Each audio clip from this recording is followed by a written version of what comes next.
नमस्कार, मी माधवी भडक। आपण वेगवेगळे चटण्यांचे प्रकार पाहतो आहे। आज दाखवते ती चायनीज चटणी म्हणजे शेजवान चटणी।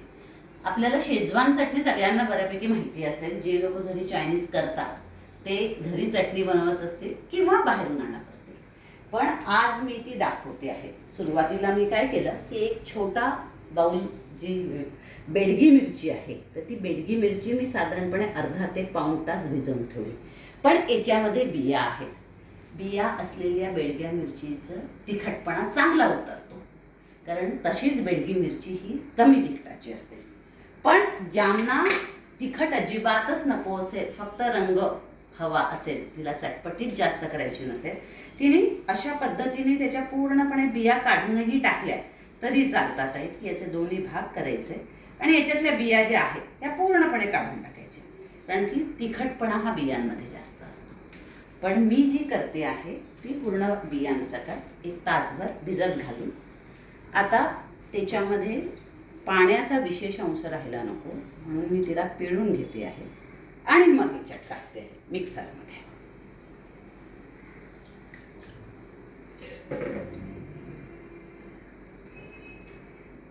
शेजवान चटणीमध्ये जनरली टोमॅटोज फक्त घालतात ज्यांची इच्छा असेल तो, पण मी मात्र टोमॅटो, गाजर आणि थोडंसं बीट थोडी मी तिला इम्प्रोवाइज केलेली आहे, कारण आपला उद्देशच हा आहे की प्रत्येक गोष्टींमधून मिनरल्स हे गेले पाहिजे।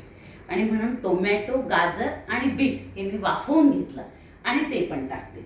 त्याने रंग पण छान येतो आणि शिवाय सगळे मिनरल्स पण आपल्या शरीरात जातात। आणि त्यानंतर घालते तो टोमॅटो।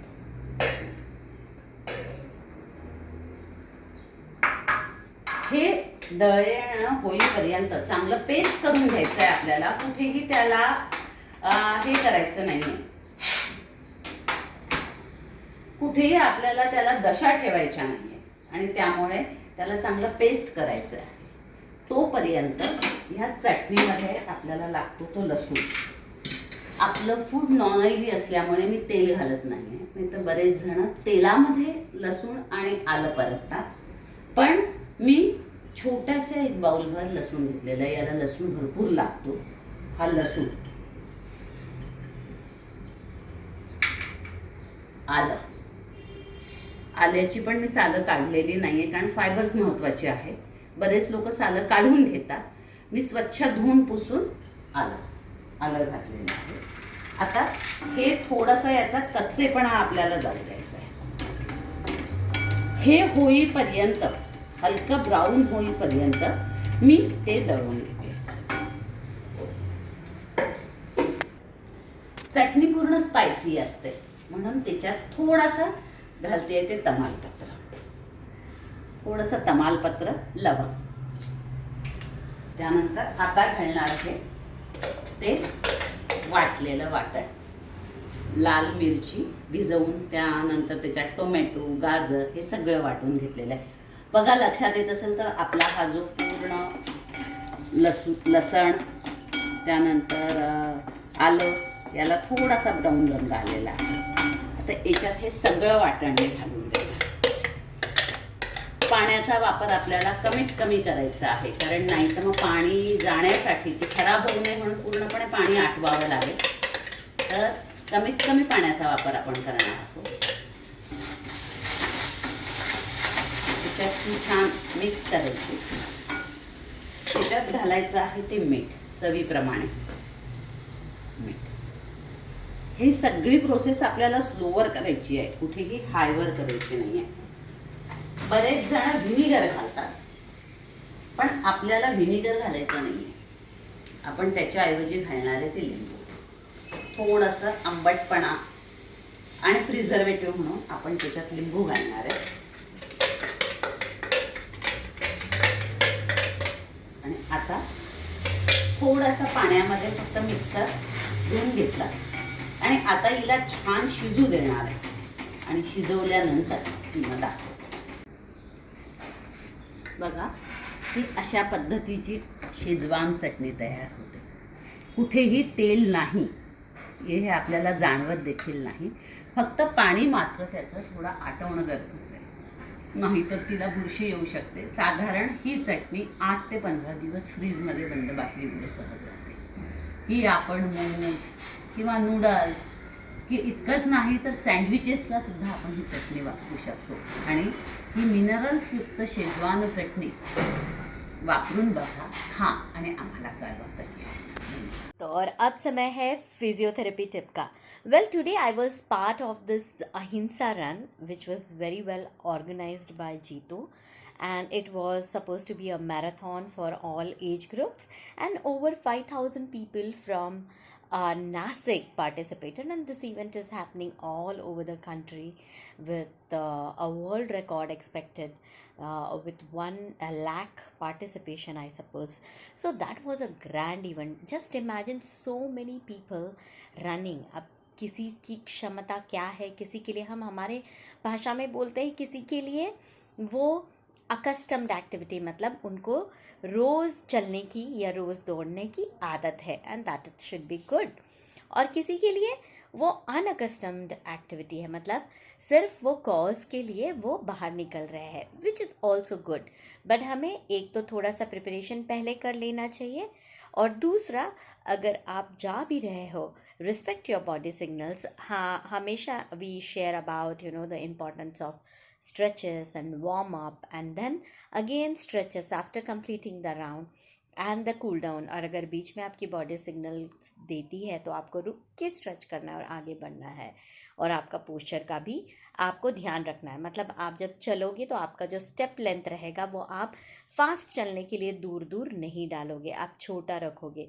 अगर आप छोटा रखोगे तो आपके बैक के लिए वो सेफ रहेगा.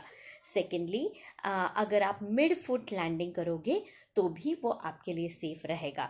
कुछ लोग हैं जो हील के ऊपर लैंड करते हैं और उससे डेफिनेटली ट्रिगर होता है, और वो इम्पैक्ट जो है वो बैक तक जा सकता है, नी को भी इम्पैक्ट कर सकता है, हील को तो और एंकल को करेगा ही. कुछ लोग होते हैं जो रन करते हुए टो पे लैंड करते हैं, that is also not advisable. So what is good is mid foot landing. Yes, mid foot landing is definitely much better. Secondly, we need to also remember that अगर कहीं चलते चलते किसी को मोच आ जाती है, अचानक स्वेलिंग आ जाता है, तो first response needs to be ice pack. अगर आइस पैक अवेलेबल नहीं है तो एनीथिंग इन कोल्ड, आसपास के शॉप से एक कोल्ड वाटर बॉटल ला के पहले वो एरिया को, अगर ओपन वुंड नहीं है तो पहले आइसिंग होना ज़रूरी है. उससे सूजन कम हो जाती है, बिकॉज सूजन मतलब it signifies the increased inflammation और temperature. तो आइस उसको निगेट करता है और सेफ रखता है. और जब तक कि हमें पता नहीं है कि कौन सा पार्ट को इम्पैक्ट है या इंजरी है, चाहे वो नर्व है या नर्व तक तो नहीं जाएंगे, बट या वेदर इट इज़ मसल और the bone or the joint, what is it that is impacted, and at times also any soft tissue for that matter, it could be nerve or capsule. So जब तक कि doctors उसे diagnose नहीं करते हैं, when in doubt we need to वो part को जहाँ पर injury है उसे कम से कम मूव करना है. अगर हो सके तो उसको जैसे अगर हैंड है या जस्ट फुट है तो उसको स्प्लिंट करना है, चाहे वो आप लकड़ी लेके स्ट्रैप करके, या just make sure that that is taken care of. बहुत सारे लोग जो है इंजरी होता है फुट पे और फिर उसके बाद वो राउंड कंप्लीट करते हैं या चल के फिर वापस आते हैं और वहाँ तक जाते हैं. सो व्हेन इन डाउट, अगर कैसे आपका बॉडी आपको बता देगा. अगर बहुत ज़्यादा स्वेलिंग या बहुत ज़्यादा पेन है तो immediately then don't support the person to be just there where the person is, and then with the support of any external support, maybe a car, but car में भी बैठते हुए हमें ध्यान रखना है कि वो पार्ट immobilize हो, वो पार्ट में मूवमेंट नहीं हो. उससे हम बहुत सारा जो ये है कॉम्प्लिकेशंस है उससे वो पर्सन को बचा सकते हैं. Yes, so that was today's very significant physiotherapy tip from me, Dr. Pallavi. Thank you so much.